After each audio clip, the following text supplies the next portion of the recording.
O pagamento mensal era feito a 210 presos que estavam cumprindo pena em presídios federais. Os nomes estão em uma planilha elaborada pelo primeiro comando da capital. Esse documento chegou na Polícia Federal num DVD, entregue de forma anônima na Superintendência de Minas Gerais, durante a Operação Caixa Forte. Polícia Federal! Polícia Federal!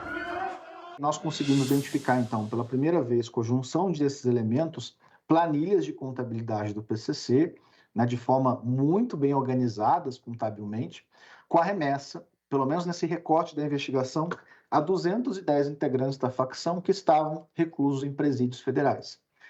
E havia um padrão de remessa desses recursos que a investigação demonstrou, que os documentos apreendidos demonstravam que alguns dos faccionados admitiram também em sede de interrogatório. A distribuição do dinheiro tinha 3 faixas de valores e obedeciam a alguns critérios. Recebiam R$ 1.500 por mês integrantes do PCC que foram para presídios federais por crimes cometidos sem orientação da facção, ou seja, por iniciativa exclusiva do criminoso. Recebiam R$ 3.000 por mês aqueles faccionados transferidos para um presídio federal porque pertencem ao primeiro comando da capital. E o valor mais alto, R$ 4.000 mensais, era para aqueles presidiários do sistema federal que cometeram crimes em nome do PCC, como atentados ou execução de agentes públicos.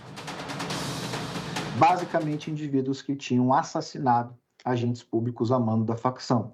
Indivíduos envolvidos naqueles grandes ataques que nós tivemos em São Paulo há muitos anos, indivíduos responsáveis pela morte de juízes, promotores, delegados, policiais penais. Então, nós começamos a checar que os indivíduos que constavam nesses documentos como recebedores desses R$ 4.000 eram, de fato, indivíduos que estavam presos pela prática, essencialmente, de assassinatos de agentes públicos. Um dos casos identificados é o de Alexandro Gonçalves dos Santos, o Monstrão, que passou pelos presídios federais de Catanduvas, no Paraná, e Porto Velho, em Rondônia, com condenação por lavagem de dinheiro. A Polícia Federal localizou depósitos de R$ 3.000 mensais, o valor intermediário, para a ex-mulher de Alexandro e para a ex-sogra de Monstrão, que moravam em São José do Rio Preto, no interior de São Paulo. Em audiência, Débora Mara da Silva, a ex-mulher, admitiu receber o dinheiro, mas negou que tivesse sido do PCC. Foi depositado, mas não diretamente para PCC. O que era? Como é que funcionava? Explica pra gente. O meu ex-marido, no caso que eu tinha, ele dizia para mim que era um dinheiro dele. E nessas idas minha, ele fazia esse depósito que era para mim estar gastando com a viagem, que tinha um custo alto. Débora e o ex-marido Alexandro foram condenados em fevereiro por lavagem de dinheiro porque participavam desse esquema. Como financiar, uma organização criminosa também é crime, seja na forma do produto do crime, seja na forma do financiamento, a origem do dinheiro era ilícita, era criminosa. Então, ocultar esse produto do crime ou proveito e dissimular esses atos para um usufruto posterior, isso tipifica o crime de lavagem de capitais. Estão na lista de beneficiários da Bolsa Presídio Federal do PCC, com o valor máximo de R$ 4.000, membros da facção que participaram do chamado Salve Geral em 2006, que foi uma revolta promovida pelo primeiro comando da capital em São Paulo, com ataques a delegacias, postos da PM, prédios públicos e que mataram 59 agentes de segurança numa resposta à transferência de 765 presos para a penitenciária de segurança máxima de Presidente Venceslau. Os R$ 4.000 mensais também foram pagos aos assassinos do juiz José Machado Dias, o Machadinho, em Presidente Prudente, assassinado em 2003 a mando do PCC. A lista de beneficiários ainda continha os nomes dos executores da psicóloga Melissa de Almeida Araújo, vítima de uma emboscada com tiros de fuzil em 2017, nas imediações do condomínio em que ela morava, em Cascavel, no Paraná. Assim como recebiam dinheiro os assassinos do policial penal da penitenciária de Catanduvas, Alex Bellarmino, morto um ano antes, em 2016, a mando da facção criminosa, também em Cascavel, no interior paranaense. Os pagamentos também eram feitos aos integrantes do PCC que participaram da guerra contra os detentos da facção rival Família do Norte, hoje Cartel do Norte, cortando a cabeça dos inimigos dentro de presídios no norte do país em 2017. Olha aqui, estamos tudo solto aqui no meio dos pais, aqui no 5 em todo canto. Estamos ganhando a cadeia, viu? Além dos faccionados que estiveram no mega assalto à transportadora de valores Prosegur, no Paraguai, também em 2017, de onde foram levados 11 milhões de dólares em dinheiro.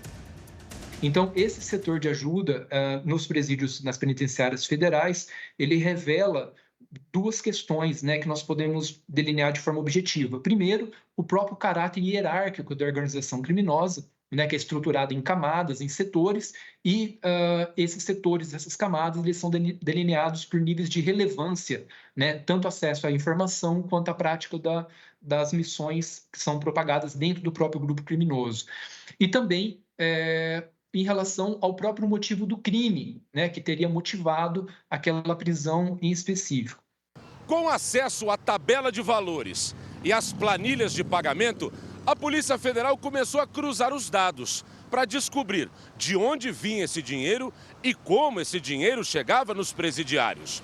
O financiamento, basicamente, era feito por meio do tráfico de drogas. Agora, para chegar nos presos, tinha um complexo sistema de lavagem de dinheiro envolvendo pelo menos 400 laranjas. Os valores passavam por várias contas bancárias. Alguns investigados que receberam 600, 700 depósitos em espécie de 8, 9, 10 estados, cidades do Brasil inteiro, cidades que eles nunca possuíram qualquer tipo de vínculo, né, comercial. Então, a investigação realmente, né, demonstrou como essa arquitetura não era restrita, né, como o senhor falou, a um estado, mas sim a, né, um posto de comando e controle para essa remessa. Ou seja, um laranja recebia quantias enormes para ir repassando a outras contas até chegar no parente ou na pessoa indicada pelo preso para receber o dinheiro. A Polícia Federal estima que o primeiro comando da capital gaste em torno de R$450 mil por mês com essas pensões nos presídios federais. O dinheiro também serve para pagar advogados. O material que tinha as planilhas trouxe informações sobre as casas de apoio, mantidas pelo primeiro comando da capital para a visita de familiares dos presos e que ficam próximas aos presídios federais. Essas casas são custeadas, segundo a Polícia Federal, pelo dinheiro das rifas promovidas por integrantes da facção e pelo dinheiro da mensalidade paga por membros do PCC. Mensalidade essa chamada de cebola. Repare que na Casa de Apoio de Catanduvas, no Paraná, tem um gasto com aluguel, energia, táxi, chuveiro, mercado, antenas, açougue e até leite das crianças. Nesta outra planilha, tem um registro de pagamento de um vigia noturno na Casa de Apoio em Campo Grande, no Mato Grosso do Sul. A criação das casas de apoio, aquelas casas alugadas pela facção para pagar os mantimentos, nós encontramos nessa investigação planilhas específicas também dessas casas de apoio, então desde a manutenção de energia, luz, mantimento, né, alimentício, para que as famílias pudessem visitar esses presos, mas essencialmente o que foi objeto dessa segunda fase foi esse esquema de lavagem de capitais, né? Ainda estão na lista de pagamentos de R$4 mil Fernando Pinheiro Cabral, preso na Operação Hashtag, que investigou o plano de atentados terroristas nas Olimpíadas do Rio de Janeiro em 2016. Pinheiro é suspeito de integrar uma célula do Estado Islâmico no Brasil.